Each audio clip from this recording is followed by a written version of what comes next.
Nebraska, while they lost Raiola to the transfer portal in 2026, regained Anthony Colandrea. So today's video is going to be asking, and then also answering the question, who is the better quarterback, Anthony Colandrea or Dylan Raiola? And when I say better, do I mean who has the best chance to get to the NFL? No. Do I mean who has more talent? No, not necessarily. What I mean is who is going to better fit this Holgorsen scheme and style of offense, Raiola or Colandrea, and who will produce more in this style of offense. So, without any further ado, let's get straight into it. So, before we compare strengths or list the strengths and weaknesses of each quarterback, let's first compare stats of what they did at their previous school in 2025. Now, Colandrea is UNLV, where he was the Mountain West Player of the Year, and Raiola, he was at Nebraska, as we all know. Now, in 2025, we'll just look at the ones right here. Colandrea is able to throw for 3,500 yards almost. 23 touchdowns to 9 interceptions. That's almost 3 touchdowns to 1 interception ratio, which is a pretty good ratio. And he had a quarterback rating of 70%, so we'll say. So that's 38th in the country, so he's not bad. All right? Then we look at his career stats down here just to get a couple more details. So his completions, it was 275 for 417. So like I said, that's a completion of about 66. I guess I didn't say this earlier, but 66%. 3,500 yards, 8.3 yards per pass on average, 23 touchdowns, 9 interceptions. Then 86 yards was the longest pass. Now here's the part that matters, okay? Let's look at his sacks. He had 26 sacks last year. He had a rating of 149.5, so that's pretty good. So 150, we'll say that's a pretty good rating. And actually, I'd say that's very good. Now that is at UNLV, but we'll see what happens. And looking at his rushing real quick, he had 127 carries for 649 yards, about 5 yards average, 10 touchdowns, and then as long as 37 yards for a run. Now he had 26 sacks though. Now, before people freak out and say, "Oh my word, he's gonna be just like Raiola." Raiola had 27 sacks, right? Because hey, we'll go over there real quick. Raiola did. Indeed, he had 27 yards per sacks. Or 27 yards sacks on the season, not 27 yards per sack. He had 27 sacks, period. That's only one less than Raiola. Oh, my word. You know what? I want to, just before we freak out here, I want you just to study something very, very carefully, all right? Anthony Colandrea, if you notice, had a positive yardage in 2025. You know what Raiola had? That was his positive yardage. So, if you think if you think those two compare on the same level in terms of total rushing yards, they don't. Not even close, as we can clearly see.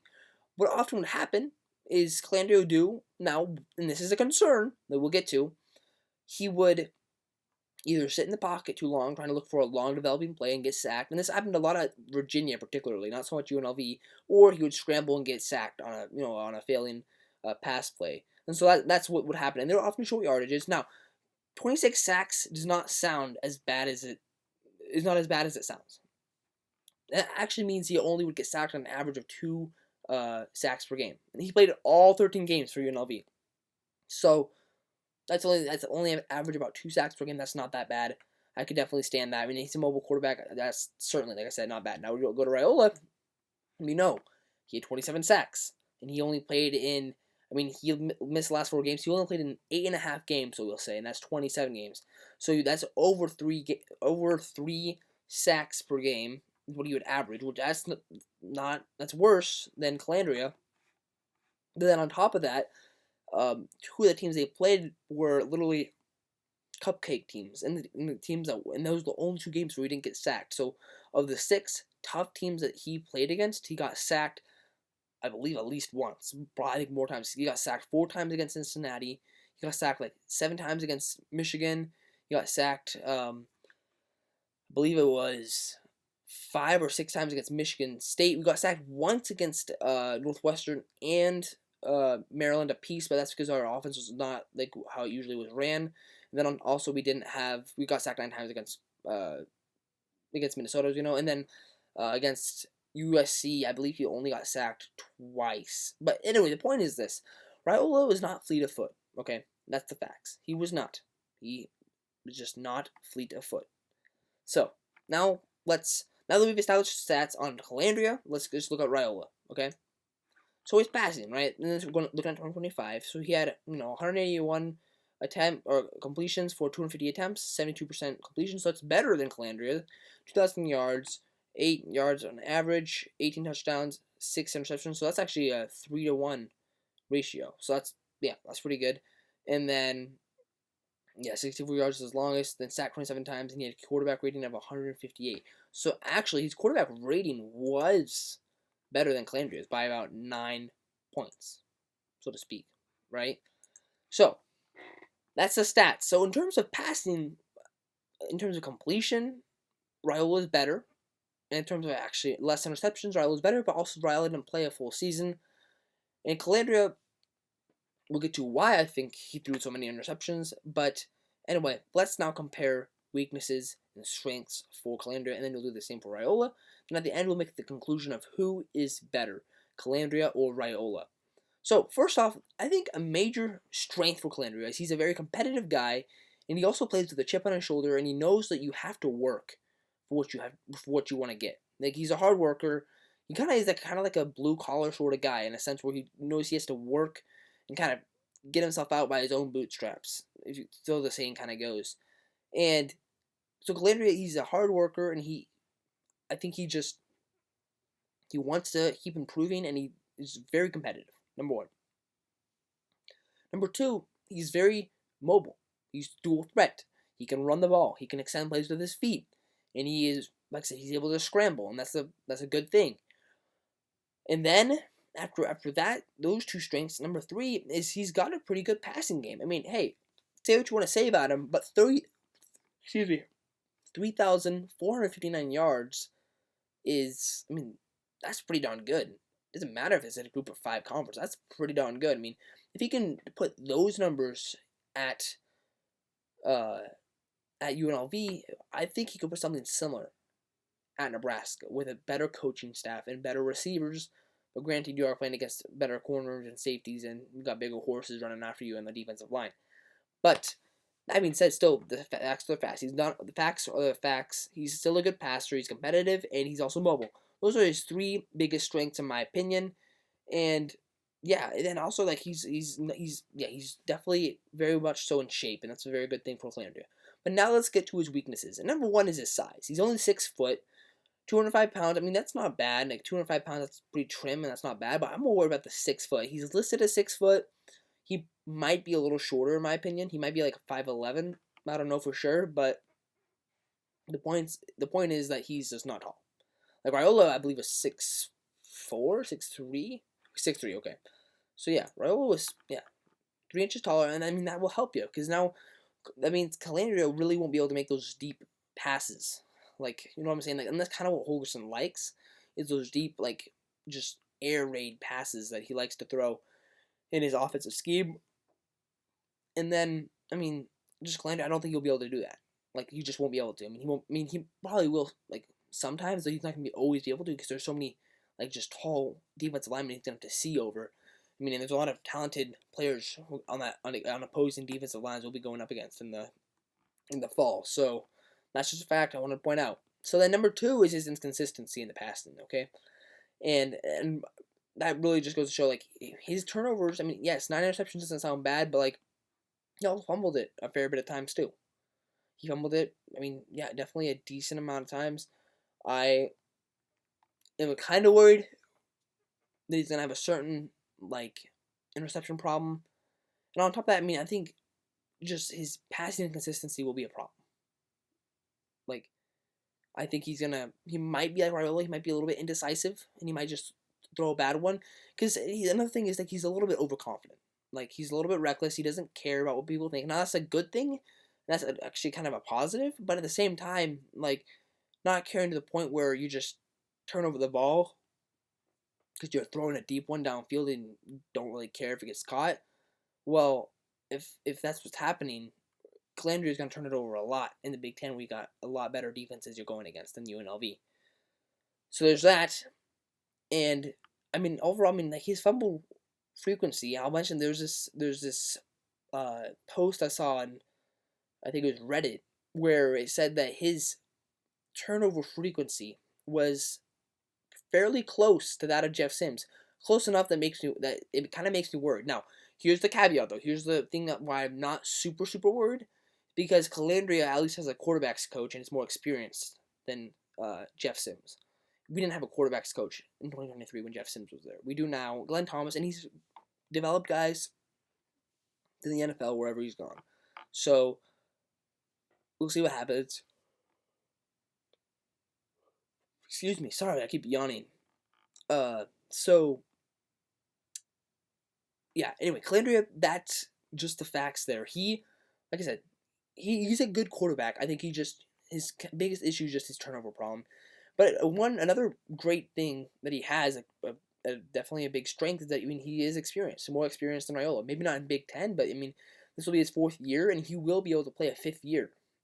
When maybe he'll play for Nebraska again. I don't know. Depends on how good he does. If he's super good, then I'm sure he'll stay. If he's really bad, though, he'll be gone. But now let's go to Raiola. So, Raiola, what are his strengths? So he's a good passer. He can make good passes, and he was able to make pretty good passes, like especially like when they were down, and like he was able to just like make some clutch plays with his arm. And Nebraska was able to take a late lead and get a bunch of like comebacks or break the tie against like Northwestern or whatever and win. So, with that being said, with Raiola, good passer, and he really, he's just a good passer, and that's kind of the only strength I can really say, because his weaknesses, in my opinion, kind of outweigh his strengths. He's got some experience. I'll say that he's got some decent experience, and I think he tries to play well. But the big weakness is he hasn't played in as much college football as Colandrea. That's not like the biggest weakness, but the biggest blaring weakness is that he's not mobile. Look at the stats right here. He's extremely immobile. Look at that even. Like he had negative rushing yards in both of his years in Nebraska. That's not that great. And then also, he just can't run. Immobile, he can't run, and he can't throw deep balls either. Remember how when we played Ohio State, and Will Howard was able to drop these little dimes on his receivers when they would beat Gifford or whatever in the backfield for long touchdowns. Jeremiah Smith, Carnell Tate would get those.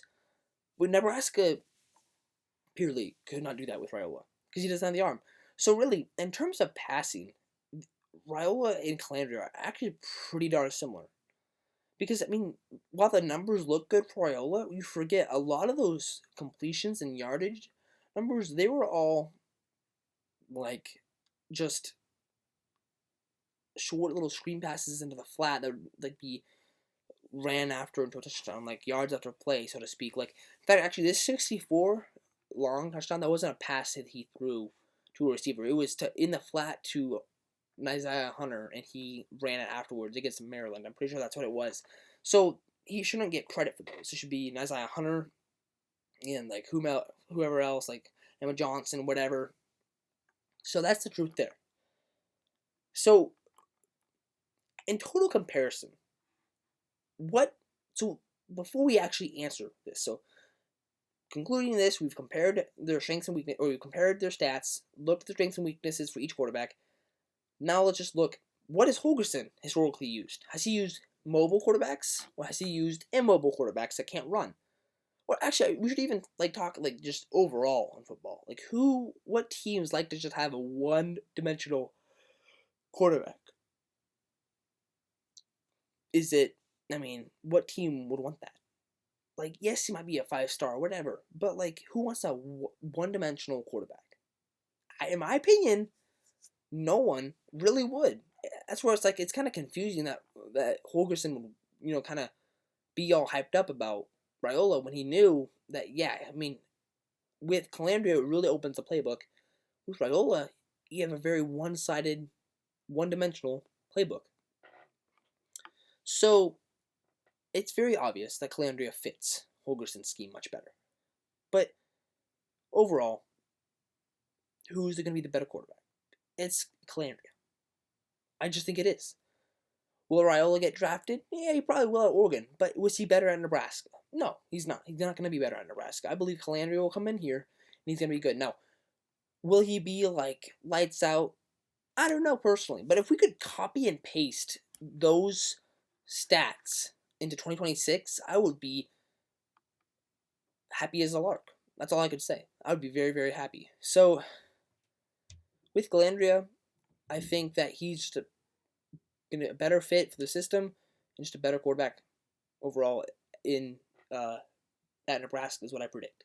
So, you might be wondering why, because I should explain why. And I mean, this whole video is kind of explained why, but just to kind of finish off here, Colandrea, I think he's better because he's much more mobile. And then in terms of passing, they're about the same. And that was Raiola's only hope. Because if he couldn't pass it, he was useless. Colandrea, they pass about the same. And the only reason why Colandrea really can't throw those deep ones is because he's just too short. Raiola, the reason why he can't throw them is because I don't know why. I guess, just can't throw them. But Colandrea, I mean, what our offense will look like should be pretty exciting for us Husker fans. Because do you remember? I want to before we finish here. Do you remember when? Let's rewind the clock back to 2010. Now, I was not very old at this time. In fact, I would not remember the game if I had watched it because that was not many years after I was born. But I rewatched the game, a while back or a couple years ago, whatever, a couple months ago, and I watched us play Oklahoma State in 2010. This is last year the Big 12. We were playing at Oklahoma State. We beat Oklahoma State 51-41. We dropped 51 on them, and they got 41 on us. They had a elite quarterback who was like a 27-year-old who played like baseball or something like that and came back as a quarterback. And then they had a really good receiver, and then he had a really good running back. And do you know who was our offensive coordinator? Well, if you guessed Dan Holkerson, you guessed correct. He was, and he did a very good job. And the reason why they were able to do what they did, or just like he was able to do what he did at Oklahoma State, is because he had a mobile quarterback. And that opened up everything. Like, they passed to run the ball, but when they ran the ball, they kind of punched it pretty hard. Like, it was a very just good offense with Holgerson. And that's why I think now, that's why Nebraska fans should have hope. Yes, we don't have Emmett Johnson. That's a big loss. But I believe that collaterally, you can combine Colandrea's yards and all the other running backs' yards, and that should hopefully compensate for the lack of yardage you would get with Emmett Johnson. So, we'll see what happens, though. I mean, they play Ohio in less than 2 months. We got, just about 2 months, 8 weeks, and we'll see what happens with the Huskers and Ohio. But I think Colandrea is just going to be the better quarterback. So, that's it for me today, guys. I will see you guys in the next one. And until next time, go Big Red and go Matt Rule.